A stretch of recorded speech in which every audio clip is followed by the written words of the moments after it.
Boy Scout Troop number 3302 from Mill Creek lead us in the Pledge of Allegiance. If you will come forward, and whoever is conducting it, speak in this microphone so everybody can hear you. Scouts, who is going to be the person telling the troop to come forward?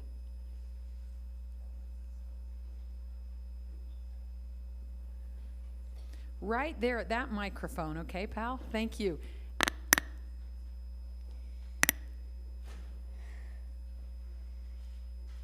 Please stand for the presentation of the colors. Scouts, attention. Color Guard, attention. Color Guard, advance.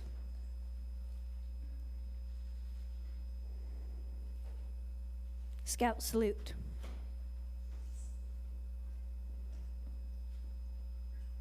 Color Guard, halt. Will the audience please join me in the Pledge of Allegiance? I pledge allegiance to the flag of the United States of America and to the republic for which it stands, one nation, under God, indivisible, with liberty and justice for all. 2.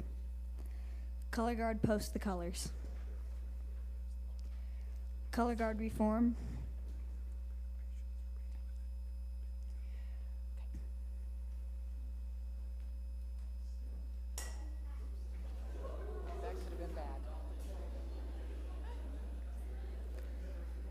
Color Guard, halt. Color Guard, at ease. Audience at ease. Thank you, Scouts. Hang on a minute. I'm not going to let you run off. I need you to come back. Scouts, come on up. I would love for you to come and tell us your name, because we really appreciate your being here. Say it into the mic so everybody can hear it, because we've got people in like 6 rooms, and they want to know who just did that awesome job. My name is Isaac William Swan. Thank you. Andrew Berger. Thank you, Andrew. George Edward Wayne Bauer. Thank you, George. Elijah Lewis. Thank you so much, and thanks to your leaders. We appreciate having you with us tonight. And we also want to thank everybody who's here tonight. We really have packed the whole house. It's exciting that we have so many people here, and we appreciate your patience with the crowded feeling and the fact that there isn't necessarily a best spot for everyone, but we are so appreciative of your being here. We want to remind you that this is a place where everyone should feel welcome and comfortable, and it's important to be respectful of all those who are here. I also invite you to turn off your cell phones at this point so that we're not interrupted by cell phones. And also remember that this is a historic meeting room, and we ask you to not stand on the furniture or lean against any of the decorative pieces that can create a problem. Also, please do not approach the dais. If you have something you would like the council to receive, we have staff members. Staff members, will you raise your hands? Over here, that would be happy to have anything you have to pass out. They will pass it to us if you would like that to happen. Also, tonight, we recognize that 2 minutes is not a lot of time to comment, but if you would like to say more than the 2 minutes allows, there are several ways to do that. You can email, you can telephone, you can comment on Open City Hall, go on our website. We would love to hear from you. Or there is a really unconventional way to contact us. A letter with a stamp on it will get to us. So we are now on item A4 on our agenda, and the council will consider adopting a joint resolution with Mayor Biskupski in observation of December 1st, 2016 as World AIDS Day. And I would like to turn the time over to Councilmember Stan Penfold, who will read the resolution. Thank you, Madam Chair.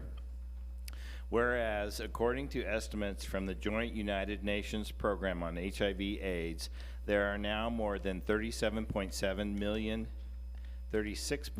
million people throughout the world living with HIV. Of these, 1.8 million are children. 2.1 million new infections occur among adults and children in 2015 alone.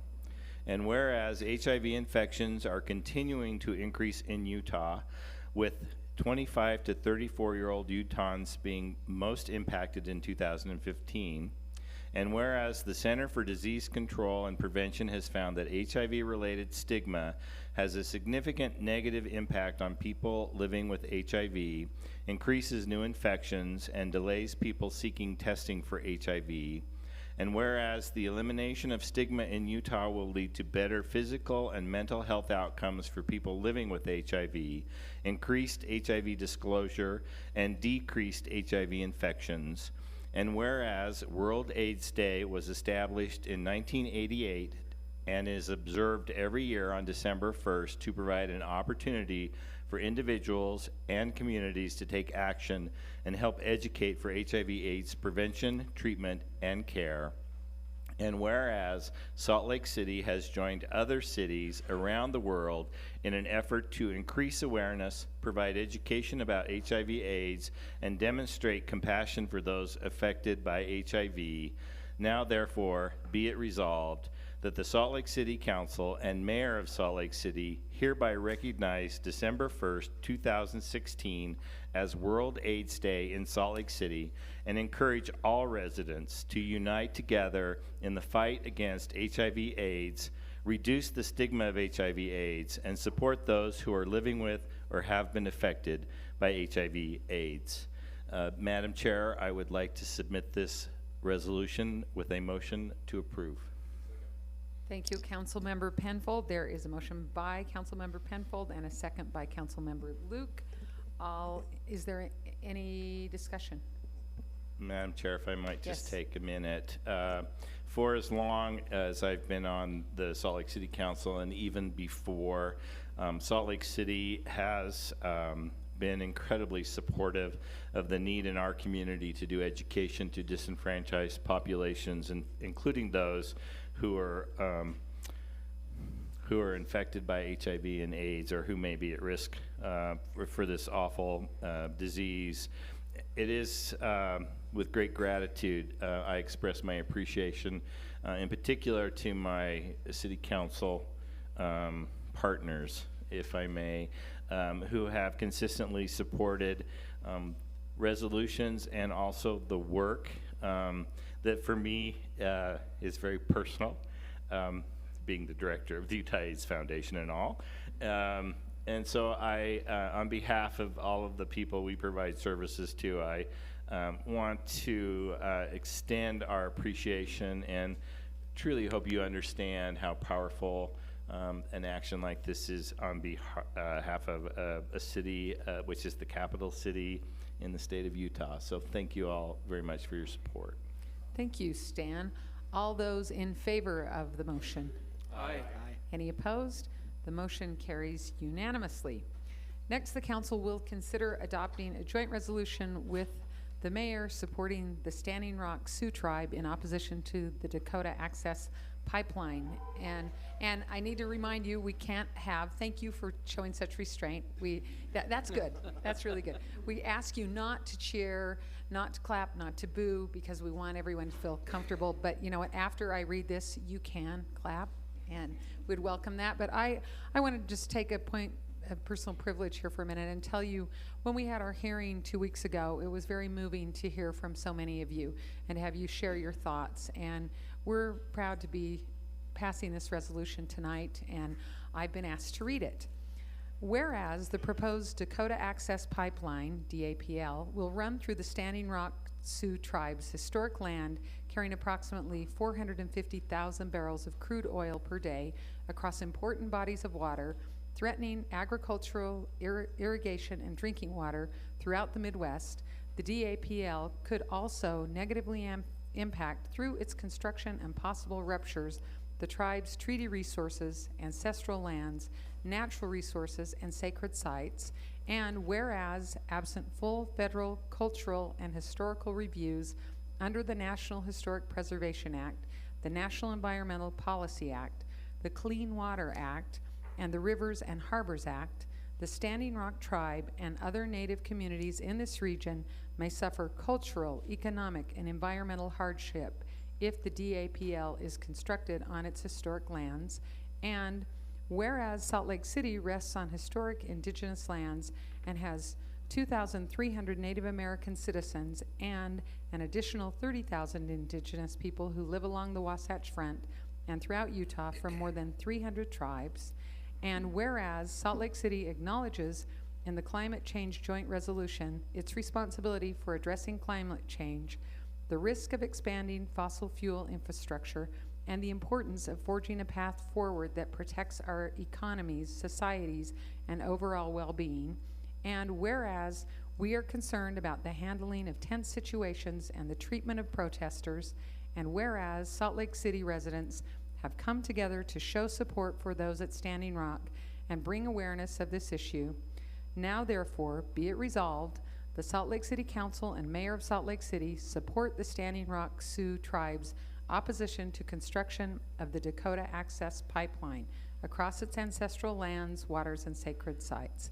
Be it further resolved, Salt Lake City recognizes the unique sovereign relationship between tribal nations and the United States and discourages any action regarding the DAPL that would harm or destroy the tribe's ancestral lands, waters, and sacred sites. Be it further resolved, Salt Lake City supports planned national reform efforts to consider the views and sovereignty of tribes on federal, state, and local infrastructure projects. Madam Chair, Yes. I move that we as the Salt Lake City Council formally adopt this resolution. Second. Second. Second. Is there any discussion? Seeing none, all those in favor of this resolution supporting the Standing Rock Sioux Tribe's opposition to the Dakota Access Pipeline construction? Aye. Aye. It is unanimous. The resolution is adopted. Now you can clap.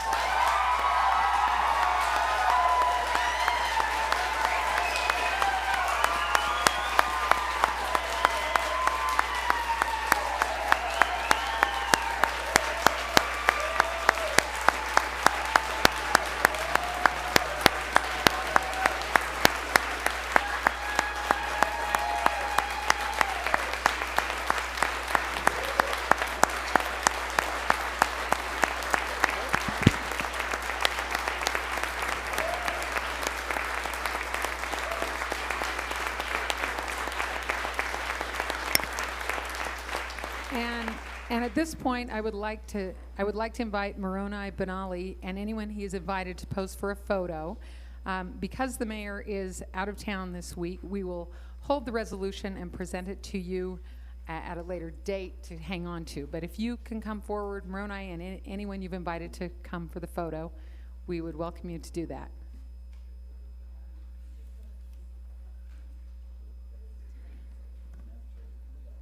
Yeah. And the council members would love to join you.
Anyone is welcome to stay, but you are also fine if you choose to leave.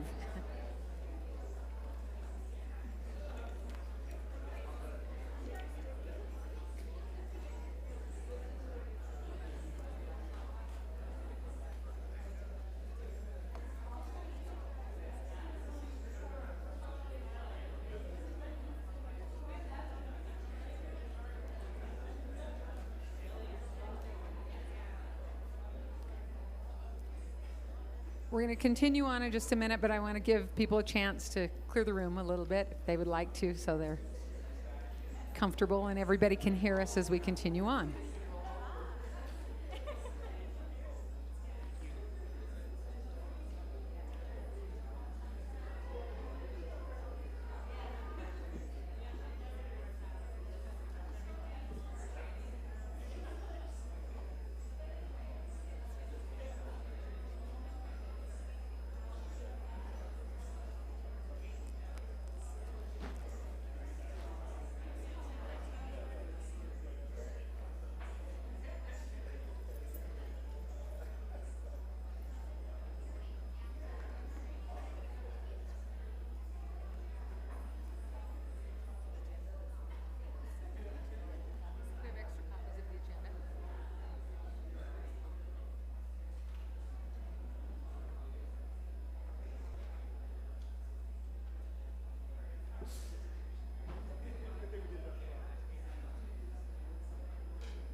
All right, we will continue.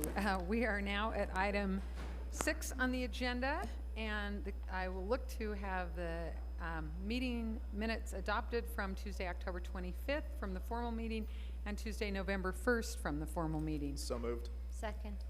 Motion by board, gotta switch gears, sorry. Council member Luke, seconded by Council member Mendenhall. Any discussion? All in favor? Aye. The motion passes unanimously. Thank you very much. We are now at the public hearing part of our meeting, and we look forward to hearing from people who would like to share anything with us tonight. You have 2 minutes. Again, remind you that we don't cheer, jeer, or create any uncomfortable moments for the person. It's nerve-wracking enough often to come speak to us for 2 minutes, so we try to be pretty nice and polite and make you feel welcome. At the moment, I don't have any cards. Got one. All right. Come forward and you please address the council. It's a new thing for you, but relax and feel comfortable. This is for the budget amendment, right? This is just the public hearing, just generally on anything. Okay, good enough. You know what I'm going to talk about? I'm going to talk about the homeless issue. They're going to stay down there until you get enough storage space to make it comfortable for them to go in. The people with pets are going to stay out there in tents. How do you get rid of them? You can't. The ACLU will stop you from getting rid of the tents unless you have an indoor facility that will take care of them. And Stan, I know you care about kids, but there are 1,000 homeless, around 1,000 homeless kids in Salt Lake City, in Salt Lake County. And it's really serious right now. So whatever you can do to get the administration to work on it now, not in February, not in January, but actually right now in November before Thanksgiving would really be appreciated. And especially on the homeless storage issue. About 6 years ago, a man was killed on Thanksgiving Eve on 4th South. He was wheeling all of his belongings in a shopping cart. And we've been trying for years and years to get a storage facility. We got it, it immediately filled up, and what are we doing now? Nothing. So I'm asking you, I'm begging you to please use some of your budget amendment, some of your RDA funds, whatever you can find money for, to expand homeless storage, not just for a few hours, but for 24 hours. That's the only way to get the tents and all the belongings around the tents off the parks, off the sidewalks. Please, whatever you can do would be appreciated. Before Christmas. Thank you very much, Mr. Chapman, and you are correct. Our public hearing is on budget amendment number 2 for fiscal year 2016. That's, yeah, but that's, I just didn't turn the page fast enough. Is there anyone else who would like to comment on the budget amendment? Seeing no other comments, I will look for a motion. Madam Chair, I actually have 3 motions. I'd like to break these into 3 separate motions if Please do that. that's okay. First motion, Madam Chair, I move that we close this public hearing. Second. Motion to close the public hearing by Councilmember Penfold, seconded by Councilmember Rogers. All in favor? Aye. Any opposed? It's unanimous. Madam Chair, I now move that the council take action on the following items out of the budget amendment. Approve $280,000 for item I-4 titled Emergency Winter Homeless Shelter Funding as follows. $230,000 for additional beds at St. Vincent's for emergency shelter space. It is the intent that the full $230,000 amount is budgeted and available for immediate winter shelter space. If other entities are also able to contribute funding for winter shelter needs, then less city funding would be used, plus an additional $50,000 to be available contingent on an equivalent $50,000 match being raised from a separate entity or private donor. Second. Approve a $200,000 approve $200,000 for the Arts Council to be allocated for $185,000 for grant payments that are due, $15,000 for a city annual financial audit of the Arts Council, with the understanding that a full briefing on Arts Council budget, including funding priorities, would be scheduled for December. Second. Is there a second to the motion? Second. Motion by Councilmember Penfold, second by Councilmember Kitchen. Is there any discussion? All in favor? Aye. Any opposed? The motion passes unanimously. Madam Chair, my final motion on this item would be to defer further action on Budget Amendment 2 to a later date. Second. Motion by Councilmember Penfold, seconded by Councilmember Rogers. Any discussion? All in favor? Aye. Any opposed? It is unanimous. Thank you very much.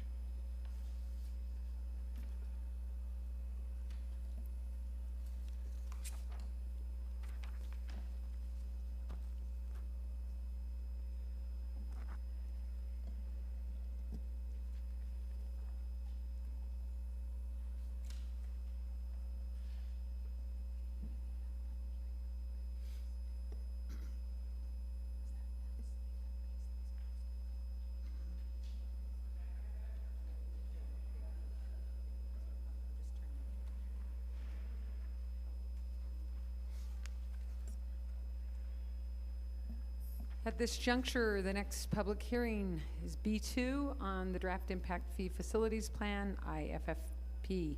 Is there anyone who would like to speak on this? Please come forward, Mr. Garbett, and you can hand your card to a staff member and do that. And if you need a staff member, I think they're helping in the hall.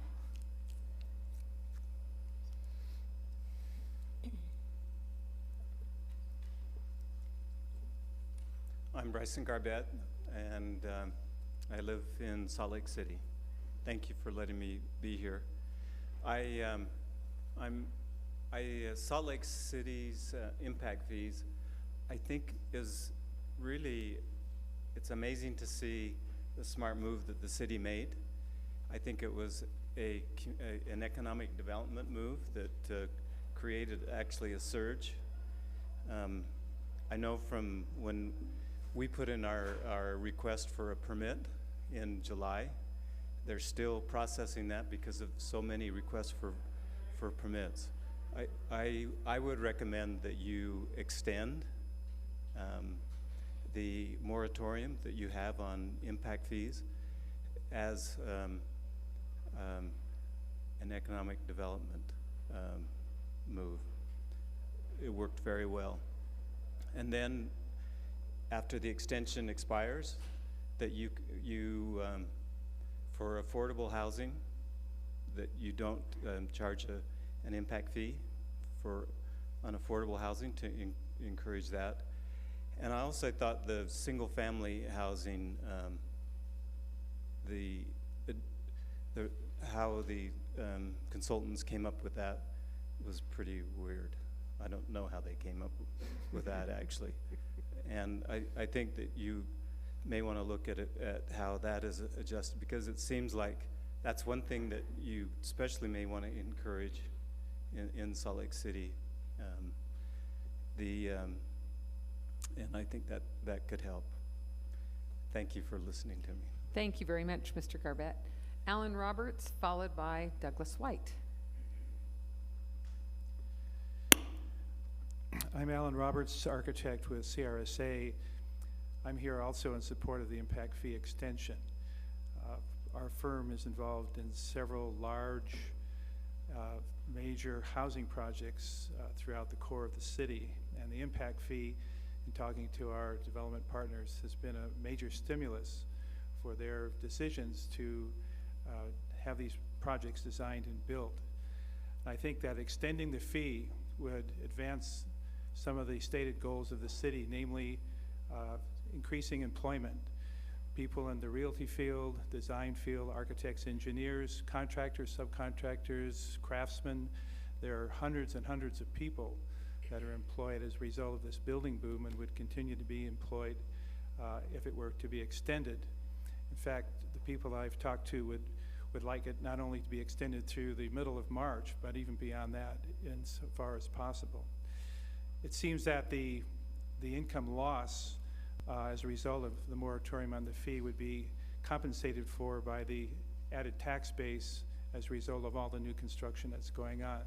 I don't have an exact economic analysis, and maybe you've already done that, but I think it would be wise to take a look at the overall economic benefit of the moratorium on the construction industry and on the tax base. And finally, I think if the impact fee were not to be extended, it would act in the reverse. It would be a disincentive. Several of the projects that we're involved with have a low profit margin, such that the impact fee actually makes a positive difference in the projects going ahead. So I sincerely hope you will strongly consider the added advantages of extending the impact fee moratorium. Thank you. Thank you very much, Mr. Roberts. Douglas White. And I don't have any cards after Mr. White. If anyone would like to speak, raise your hand and we'll get you a card. Thank you, Council, for hearing us all tonight. I'm also here on the impact fee matter. Just a couple points, and I'll be quick. I noticed from what I read in the statute, it would be helpful for the... Can I have you speak right into the mic? Thank you so much. I've got a little of a cold here. I think it would be helpful. I think what the statute says is part of the notice requirements is to print or publish a map that shows the area where the facilities that you're to build with the impact fees are to be located. I have not seen that on the portal. I haven't seen it in any of the notices. It would be very helpful for us to take a look at that. And that leads to my next point. I've read the study best I can. I've looked at the mayor's recommendations. It seems to me like the study, and the mayor really didn't refer to it in her recommendations, doesn't create a plausible link between the actual projects to be built with impact fees and the incremental financing that you're talking about. It does list certain projects that should be built or they want to be built, but as far as being, here's a cost, this is what it's going to take, here's the time frame, those kinds of things, there is nothing in the study and nothing in the recommendations that would help you or us take a look at that. And therefore, I'm just asking that it be extended as long as it takes to get that kind of information. This is one of those things you want to do once and do it right and be done with it and not have to come back again and again on it. So I would urge you to take a look at your incremental financing in so much per square foot, et cetera, of commercial and residential in relation to the actual projects that you think that you're going to build in the next 7 to 10 years. I don't see an analysis anywhere on that. I've been to several other meetings prior to this time, and no one has addressed that yet. Thank you. Thank you very much, Mr. White. Is there anyone else who would like to speak on draft impact fee facilities plan? Madam Chair, Yes. if I may have a moment of personal privilege may. here. I just want to be clear to the speakers that the City Council actually has already extended the moratorium until we are in a position to adopt the updated facilities plan. So just to be clear that we have extended that moratorium. Just a minor And- point of, Madam Chair, minor point of clarification. It's actually, the council acted to extend the moratorium until the fees are effective, which is actually 90 days after whenever the council adopts the plan. If they go up, right? Yep.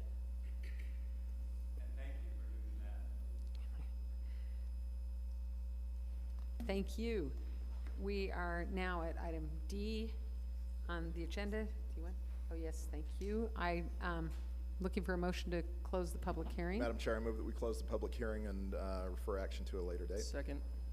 Motion by Councilmember Luke, seconded by Councilmember Rogers. Any discussion? All in favor? Aye. Close the public hearing. Thank you. We're now at the point of questions to the mayor from the City Council, as the mayor is in Washington, D.C., testifying about Mountain Accord. We're fortunate to have Deputy Chief of Staff David Litvak with us. Council members, any questions for Mr. Litvak this evening? Great to see it. He looks like he's terrified. I was just gonna, you could almost hide behind that. Yeah, I was just gonna say, welcome, David. That's all I'm gonna say. Yeah, thanks, David. All right. We are now at item D2, which is the general comment period, and I have not received any cards for this. Are they coming? All right. And if you would like to speak, please fill out a card and we'd be happy to call on you. Douglas Cotant, will you please come forward and visit with us?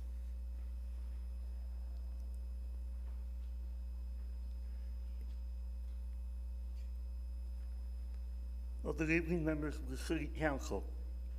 One thing I would like to say is I'm concerned about, since our new president-elect is taking over, he's a Republican, and I understand that most Republicans don't like public housing. So I'm concerned about, is this guy going to take away my housing, or what's he going to do? The other thing too is that just tonight I was over at Dunkin' Donut, and there was one person taking the orders and also filling them. I had asked for a sandwich and a beverage. Took him 10 minutes to prepare that, and I'm wondering if Dunkin' Donut is going to do something like that, if the City Council would look at the possibility of possibly terminating their license and maybe talking with the management. His name is Rob Gallegos, about the possibility of changing things around so I don't have to wait 10 minutes. And the other thing is that